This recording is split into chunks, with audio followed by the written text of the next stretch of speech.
So it's been exactly 1 week since the first Republican debate of the 2024 cycle, and we're already starting to see some changes in the polling to reflect some of the candidates' debate performances or lack thereof. So we're going to talk about some of the changes in the polling since the debate. We're going to recap the debate before we do that, and then we're going to talk about where the primary is likely to go from here, because of course this was just the first debate. The next debate occurs in September, and of course there's probably going to be future debates as well. Will be interesting to see if Donald Trump changes his mind and decides to go to those, especially since this one I think was much more talked about than people expected. This debate had a lot more energy than a lot of people expected. You know, there was sort of this notion that since Trump wasn't there, the debate was going to be very boring and sort of unsubstantive, but that was really quite the opposite. The debate was very interesting and had a lot of moments that really highlighted the candidates. So we're going to talk about all of those things in just a second, but first, if you're new to the channel, please consider subscribing down below and liking this video if you enjoy. So first, we're going to recap how the debate actually went, because again, I was away during the debate. I really wanted to make a video about it, but of course I couldn't. So this was the earliest time I could actually talk about the debate. So I've got a number of thoughts about this. So first, we'll talk about what actually happened, some of the big moments of the debate. I'll link the debate video down below. I think Nikki Haley's channel has the full debate, no commentary, all that stuff. I'll be linked to the video description below if you haven't seen the whole thing or if you haven't watched it at all. Be sure to check that out after this video. But there were a number of highlights. So, of course, you had Kristi, Pence, Haley, and Vivek. Those were kind of the stars, I guess you could say, of the debate. You could throw Ron DeSantis in there as well, although a lot of people think he was overshadowed by some of these other candidates. And you'd think that that would actually hurt him in the polling, but that's actually quite the opposite. DeSantis has actually gone up since this debate, because I really think he didn't need to have an outshining moment. You know, Vivek was definitely a main character in this debate. He had a lot of speaking time. I think he had more speaking time than any other candidate. But, you know, Pence did a lot of talking. Haley did a lot of talking in this debate. Kristi had some big moments as well. DeSantis, of course, had his moments earlier on, but sort of the end of the debate, you kind of saw him sort of fade a bit into the background. But I think Nikki Haley had a really good night. I think DeSantis could have done better, but ultimately his performance didn't end up hurting him. It actually helped him a bit in the polling. He's gone up slightly. Donald Trump himself has gone down several points, partly probably because he didn't show up to the debate. So a lot of Republican voters are thinking about these other candidates. So we're going to talk about a Washington Post article that sort of breaks down this a bit further and sort of goes into the favorabilities of these candidates pre and post debate, and also favorabilities between the candidates regarding debate viewers and those that didn't watch the debate. You'll notice there's a decent difference in those numbers. I think Kristi had two pretty strong moments in the debate. The first, of course, was when he went after Vivek. You know, Vivek at this point in the debate was already starting to, you know, become a main character, if you will. He had his whole stump speech. You know, he's the only one not bought and paid for on the stage.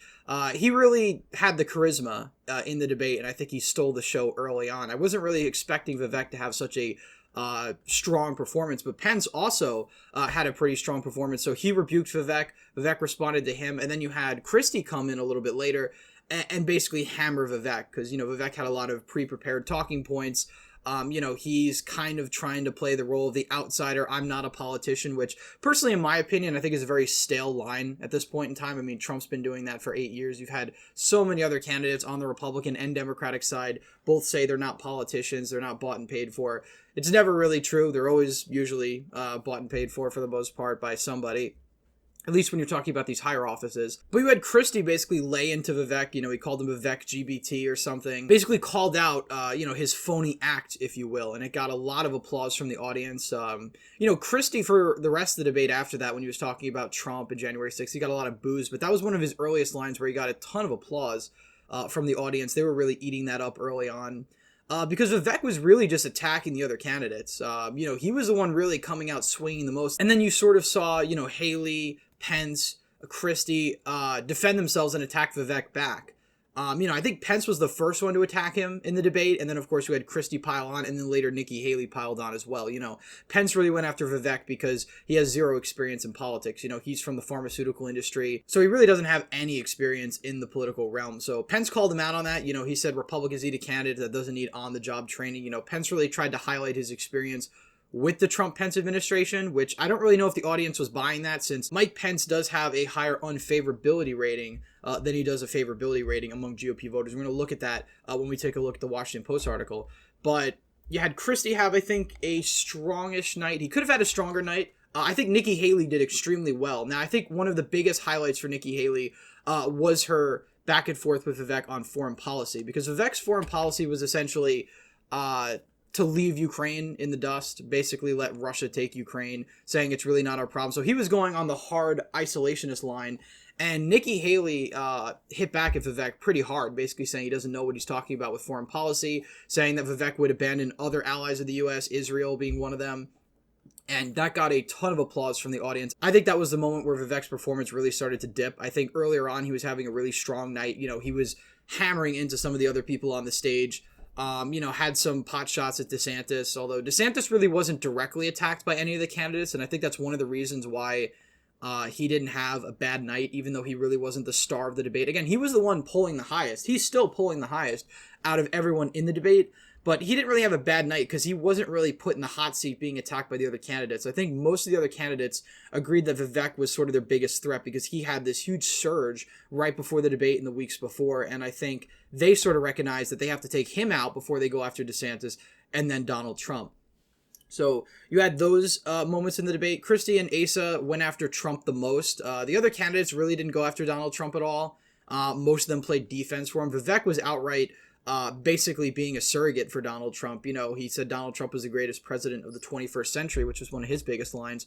Of course, that begs the question, then why are you running for president if you think Donald Trump is the most popular president of the 21st century, or the best president, rather? And I think that really kind of answers itself, because I think Vivek is really running more of a campaign to be either Donald Trump's VP or somebody in the cabinet. It's very clear, based on how he's running his primary campaign, that he's not actually running to be president, you know. And we did have that leaked memo from a couple days ago, maybe I'll talk about in the next video, that Vivek essentially is a candidate who's running to take out Ron DeSantis, sort of to do Trump's dirty work, even though I think Trump's been attacking Ron pretty viciously on his own. I don't really think he needed Vivek, but, you know, Vivek's campaign essentially is built around attacking the other candidates for not being staunchly defendant of Donald Trump, and then probably providing a backup in case Donald Trump somehow has to exit the race. He would be the MAGA candidate. But I think Vivek's image is sort of crumbling down in front of him in the past week. A lot of his past shady business connections have been brought up. You know, his political involvement is very murky. You know, he said he was a registered Republican in Ohio. It turns out he's unaffiliated. He hasn't voted in recent Republican primaries, so he's kind of fudged his background a bit on those aspects. So, you know, a lot's been coming out about Vivek that a lot of voters aren't too happy with. And, you know, of course, that was mostly because of the debate. You know, he had such a big debate performance. A lot of people were looking into him. And I think even MAGA started to recognize that Vivek may potentially be a threat to them. They were going after him hard. Kristi's campaign is going after Vivek hard. Nikki Haley obviously is. So that really does tell you that Vivek stole the show in the debate. I wouldn't say he won the debate, basically because in the later half, I think those attacks against him actually did land with the audience. But early on, you know, if he had that continuous momentum and that sort of aggressive, charismatic delivery, I think he would have won. But I don't think he's necessarily the winner. I think the biggest winner of the debate was Haley, because Haley's had the largest rise in the polls. She's at 6.8%. I think she was polling much lower than that before the debate. You know, if you look at some of the polls taken before the debate, Haley's at 3%, 1%, 4%. Now she's polling at 12, 10. So she's hitting double digits now. So out of all the candidates to get a big bump, Nikki Haley definitely got the biggest bump. And I think it honestly is deserved, given the fact that, you know, in the later half of the debate, she really shined the most. Now, Pence also, I think, had a good night. I don't know if the polls are going to reflect that, though, but he was very strong and aggressive against Vivek multiple times. You know, he kind of highlighted his role on January 6th, which I'm surprised wasn't really booed by the audience. I think a lot of people in the audience were actually sympathetic to Pence being put in such a difficult spot by President Trump. And, you know, there was that question on the stage where the moderators asked the candidates to raise their hands if they think Mike Pence did the right thing. And then, of course, they kind of went person to person with that. And I think Kristi, you know, going back to his two biggest moments in the debate, I think his second biggest moment was when he stood up for Mike Pence. And he actually got applause for that, saying he stood up for the Constitution. You know, he did his job honorably and kind of forced the other candidates to take a similar position, because I think the notion you got looking at the debate is a lot of the other candidates were looking to each other for the answers, because they don't want to make Donald Trump too angry. They're all put between a rock and a hard place. And I think DeSantis, most of all, because they have to appease Donald Trump to a certain extent and his base, while also sort of making the case that Donald Trump cannot be the nominee and that he'd lose to Joe Biden again. I think, obviously Kristi's making that case most forcefully. He's not afraid to attack Donald Trump. It's really what his campaign's been known for. But that second moment sort of put a lot of the candidates in the hot seat. Now, I think one of Ron's best moments was when he sort of stopped that whole climate change trap question from the moderators, basically asking them to raise their hand. And obviously, if the candidates didn't raise their hand or whatnot, it would make them look bad. He basically stopped that dead in his tracks. He's like, look, we're not children. We could talk about this, whatever. I think that was a good moment from him. And, his opening statement, I think, was pretty good. But again, as the debate went on, DeSantis sort of kind of faded into the background. Pence had sort of his best moments when he was out attacking Vivek. I did not expect to see Pence that aggressive in the debate, so when I did, I was pretty surprised. But it's something his campaign really needed, because his campaign's polling in low single digits, and he really needs a breakthrough moment to actually get somewhere in the primary. So Kristi and Asa sort of acted as the Trump attackers. Haley didn't talk much about Trump, although she did bring up the fact that he was the most unpopular Republican running. Again, you had Vivek sort of defending Trump in the debate.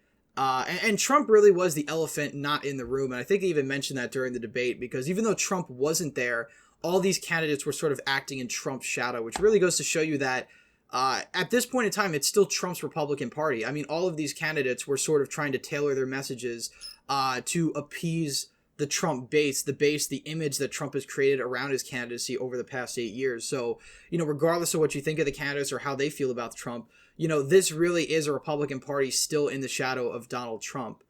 And, that was most apparent with how a lot of the questions were really not answered by the candidates, when it came to Trump. Would they pardon Trump if he was convicted? Vivek was the only candidate to actually pledge to that. Another question, which I think put a lot of the candidates in a tough spot, was whether or not they'd vote for Donald Trump if he was convicted in regards to the indictments and was still the nominee. And I think DeSantis sort of half raised his hand. I think that was a weak moment for him. He sort of looked around. Vivek raised his hand up high.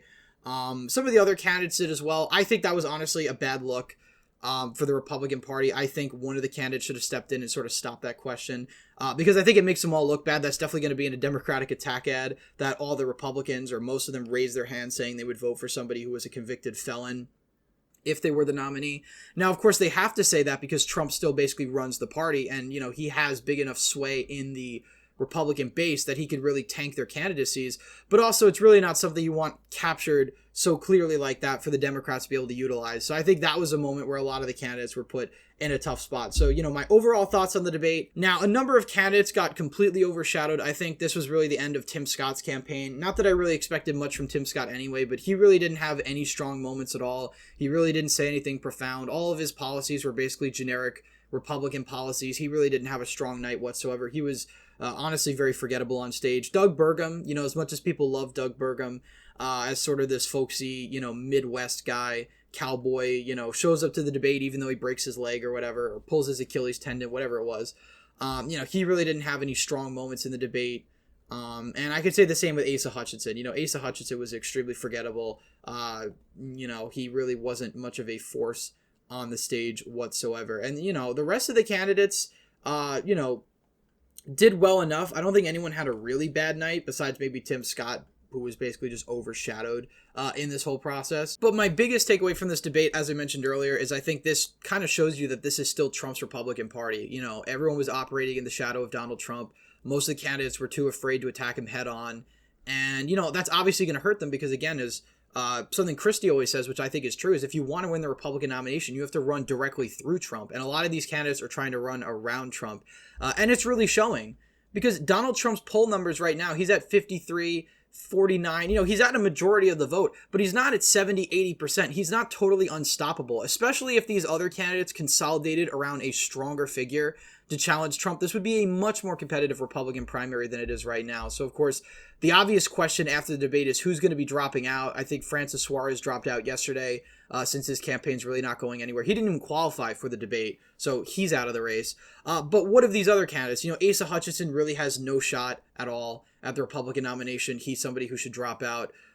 Doug Burgum, great guy, but I think he probably should drop out as well. He's really not going anywhere. Although he did qualify for the second debate, so that's really his last chance, his last chance of, his 0.5% opportunity to get the nomination. But, out of him and Tim Scott, Tim Scott's polling better than the both of them, but, the debate really showed you that he doesn't have what it takes, I think, to be the Republican nominee. He's not aggressive enough. He's not unique enough out of the candidates in terms of his messaging. There's nothing that makes Tim Scott really stand out. And as a result, I think he's also going to sort of fade in the background. He's already sort of faded in the background in the eyes of a lot of voters. So that's it for my debate recap. Now we'll go into the actual polling ramifications of the debate. Nikki Haley got the biggest rise, as we talked about during the recap. DeSantis in some of the statewide polls has actually gotten a bump as well, which honestly surprised me. When we look at this WAPO article, DeSantis is at 29% in terms of respondents who thought he won the debate. So out of all the candidates, DeSantis got the most votes in terms of those that were seen as having a strong debate performance. Vivek Ramaswamy was at 26%. I always thought it was I really didn't think when I watched the debate that a lot of people would be saying Ron DeSantis had a good night. But I rewatched it. His performance wasn't as bad as I initially thought. Again, he had a stronger earlier half of the debate, and then later on he sort of faded into the background. But Vivek was certainly the main character, so I'm actually surprised that he wasn't seen as winning, and I think that's really because of the Haley takedown sort of towards the end and the other attacks from Kristi and Pence that I think damaged him, because he could respond to some of the earlier attacks, but it was later on you saw he was getting a bit more tired and he looked a bit weaker because, he was doing really good at responding to the attacks earlier in the debate. And then that sort of lightning in a bottle sort of fizzled out as we got through the rest of it. So, 29% had DeSantis winning. Ramaswamy was at 26, Haley at 15. I think really between these three, it's pretty indisputable. It's just a question of which one you think really had the best night. I personally think Haley had the best night out of all of them because she had the most tangible benefits when it comes to the polling. But of course, Vivek was also a main character in this debate. And I guess DeSantis, again, this is the one that really surprised me, that DeSantis had such a good night in the eyes of a lot of people. Because personally, when I watched the debate, I thought his performance was average. It didn't hurt him. It didn't help him in my view. But he really wasn't somebody that captured my attention the way Ramaswamy did, Haley did, and even Pence. Pence is down here at 7%, Kristi and Scott are at 4%, Burgum and Hutchinson are at 1%. Again, I think these two really have no business in the race anymore. Same with Scott. Kristi, I think, needed a bit of a stronger night to make more of a statement. Again, most of the Republican base is against him. So when you look at GOP primary voters, so this question is, which of the following Republican candidates for president are you considering voting for in the Republican primary? Ron DeSantis has the highest amount. 67% out of GOP debate watchers say they would consider voting for DeSantis. 61% for Donald Trump, who wasn't there. 46% for Haley. Again, look at this massive bump. She went from 29 to 46. She definitely, in my opinion, won the debate in that sense. She had the most tangible returns from it. Vivek went from 40 to 46%. Tim Scott stayed about the same. Pence stayed about the same. Kristi stayed about the same. Burgum went up from 5 to 12. Pretty significant increase, but again, 12% of Republicans considering you is still incredibly low. And again, this is considering, this isn't even supporting. 9% for Hutchinson, and then Will Hurd wasn't even there, 4%, Suarez 3%. Suarez has dropped out now. So that's among debate watchers. And then you look at primary voters, then it goes way down. DeSantis is only at 51%. Debate watchers, Trump is the only one who increases. He goes from 64%. Haley's at 24%. Ramaswamy is at 23%.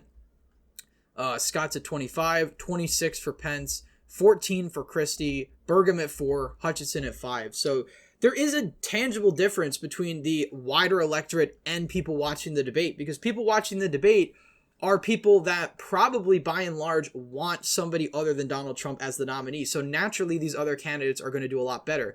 The only candidate who even comes close to any of these other candidates in consideration for president among the wider GOP electorate is Ron DeSantis. He's at 51%. So I think it's very obvious at this point in time who the non-Trump candidate should be in the primary. It should be Ron DeSantis. For all of his missteps, for all the bad campaign mistakes I think he's made, he still is the most viable alternative to Trump. And these results really show that. Again, even among all primary voters, some of which didn't watch the debate, Ron DeSantis is still above 50%. He's only down by Trump by around 13 points. That's huge. None of these other candidates even come close. Pence is the next closest at, 30-something points down from Donald Trump. So really goes to show you DeSantis is the person that would be the Trump alternative, not any of these other candidates, at least as of right now.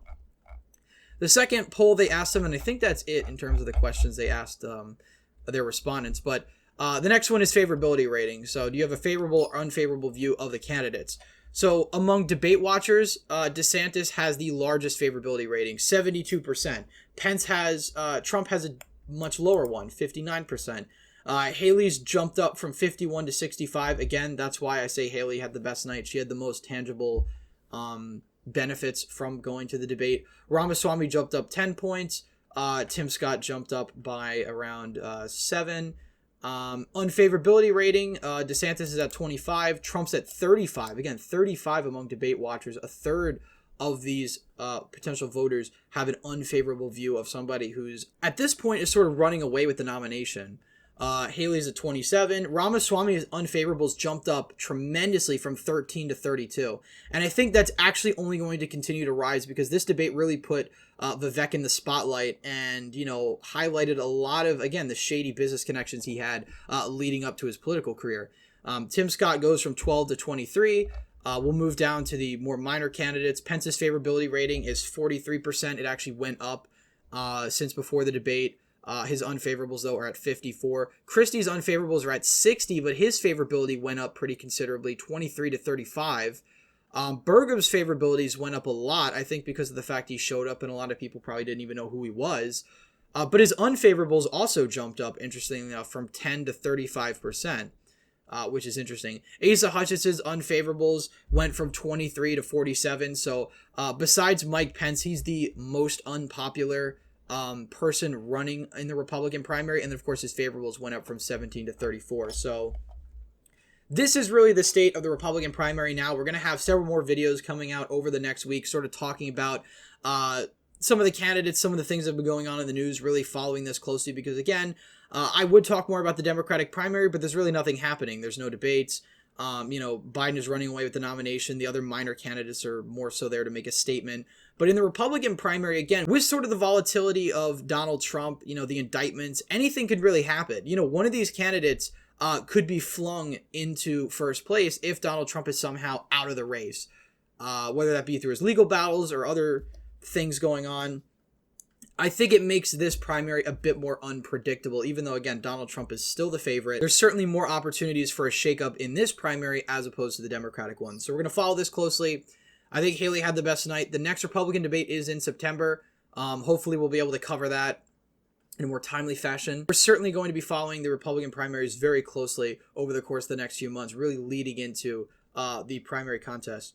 Anyway, that's it for today's video. Please leave a thumbs up if you enjoyed, subscribe to the channel, hit the bell notification so you don't miss any more videos I put out. As always, again, thank you all for watching, and I hope to see you in the next one.